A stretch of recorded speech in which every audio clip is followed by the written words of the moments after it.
Today is September 3rd, 2025, and I am east of the town of Colville, Utah, and I got off at an exit for Castle Rock, and I found this little junkyard.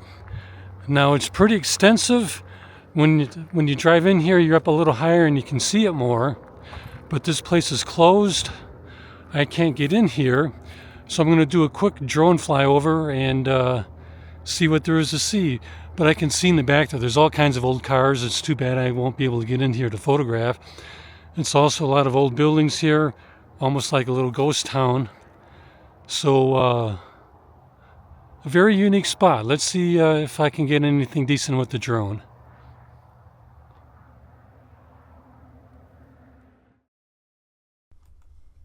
I can see all kinds of stuff I would like to photograph, but I know you car guys out there would like to get better views than this.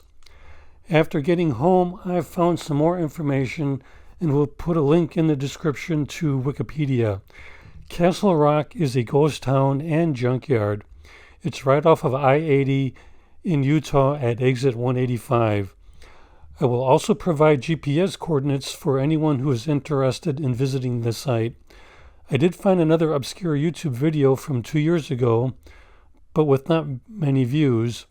It seems unusual that the site is well known but not visited extensively. There are channels dedicated to cars and junkyards, so I'm surprised it's relatively unknown. Anyway, you car guys with junkyard channels, put this on your list as long as you're willing to take the risk and hop the fence. I would have loved to do photography here, but at least I've given a glimpse into what is there. Maybe some of those old classics can find a way to live again if more people know about what's there at Castle Rock and find a way to salvage those old beauties.